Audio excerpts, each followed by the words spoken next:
First visit to Nagaland and Kohima, of course, and on the way I was trying to understand the lay of the land. I was trying to understand the kind of people Nagaland has, and my colleague Mahima Singh was briefing me, and I was feeling sad. I was feeling sad that last 8.5 years, people of Nagaland trusted somebody in Delhi, thought that he will solve the problems of Nagaland. They thought that AFSPA will be removed. They believed his word.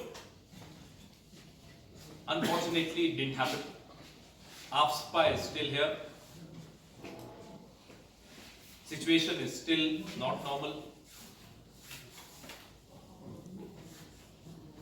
And every time there is election, that gentleman from Delhi comes again and again asking for your votes. Who's brought him to Nagaland? Who brought the BJP to Nagaland? That's a question which each one of us need to answer. It is Mr. Rio who brought the BJP to Nagaland. And together, what they are doing, you can see in the unfinished building of the High Court. That's the model of, that's the Rio model, and that's the Modi model for you. With what face do they come and ask for your votes? As we speak today here, the parliament in Delhi is not functioning. Why?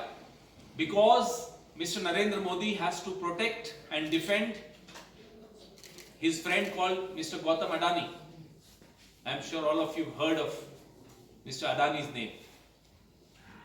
I'm told there are parts of this country where Mr. Modi's name is not heard, but Mr. Adani's name everyone knows. He's the one who runs the government. We have no problem if it's a friendship between Mr. Modi and Mr. Adani.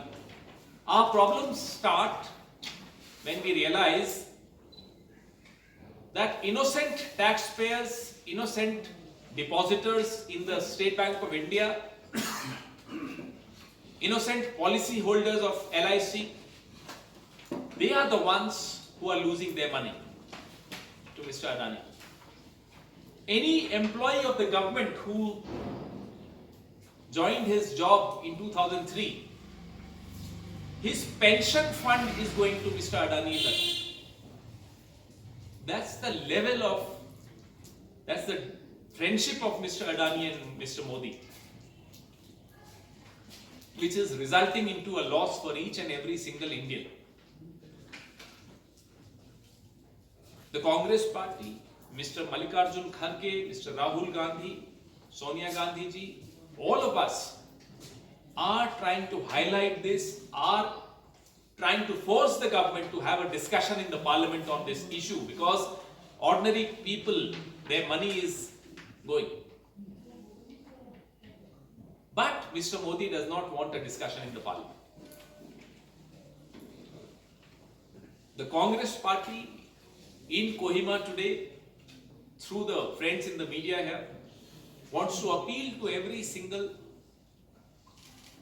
voter of Nagaland. Please vote wisely.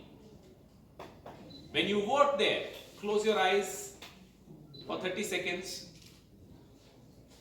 Think of the unfulfilled promises made not just by Rio but also by Modi and Mr. Amit Shah. Mr. Amit Shah, Mr. Modi actually gave a 3-month deadline in August 2019 for a peaceful settlement of the Naga political issue. What happened?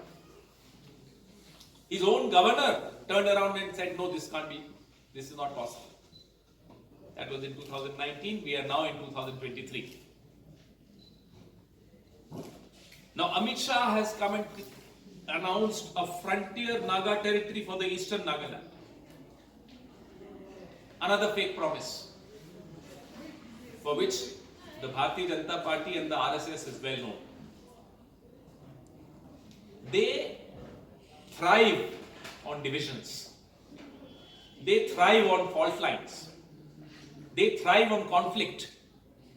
And therefore, Wherever they go, they create conflict, they create divisions, they create fault lines.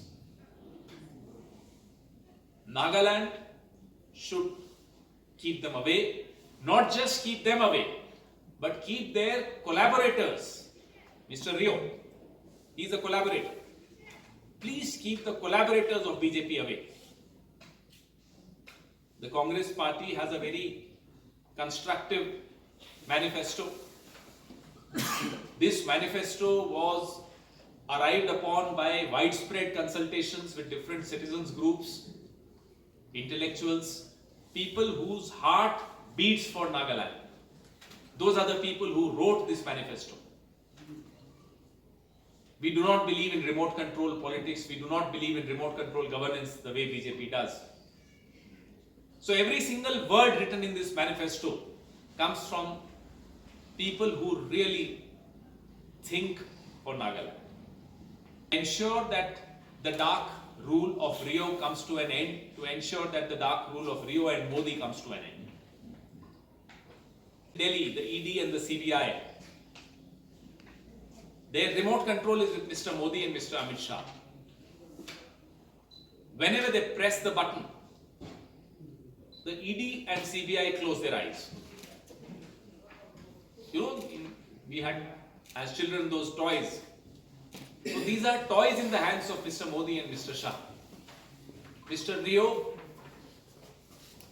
has a lot of charges against him. He is completely compromised in the hands of Delhi, Mr. Amit Shah and Mr. Modi. And therefore, even if the vote goes to Rio, the remote control will be with Mr. Modi and Mr. Shah as long as they have the agencies with them. So do not vote for a puppet. Do not vote for those who control the puppet. Vote for the Congress. We need to defeat this government, and we will definitely be forming the government, giving a clean government, and we are absolutely confident of changing the electoral record of Nagaland that has been visible for the last 2-3 elections. Sir, another question. As we all know, election in Nagaland is a very expensive affair. And we have the Nagaland Baptist Church Council who have been advocating for clean election in the state. So, what is the take of the Congress party in this? Well, the Congress party has always advocated the need for clean elections, the need for clean money in elections. You would be surprised that if you go through the electoral bonds, whatever little information that you have about electoral bonds, 96% goes to the BJP. I'm talking about the national perspective, I really don't know much about here. And the kind of opacity, lack of transparency in electoral bonds that you see shows you that which are the parties who are in favor of corrupt money, black money, bad money in politics. Clearly BJP. You know, every district of this country, you will see a new BJP office coming up. You will see a new RSS office coming up. Where are they getting the money from? Where do they get the money to buy MLAs from? Is that white money? Are they cutting checks for that? Everybody can see who are the corrupt parties in this country. It's for everyone to see. The Congress party has been advocating and stressing the need for clean elections.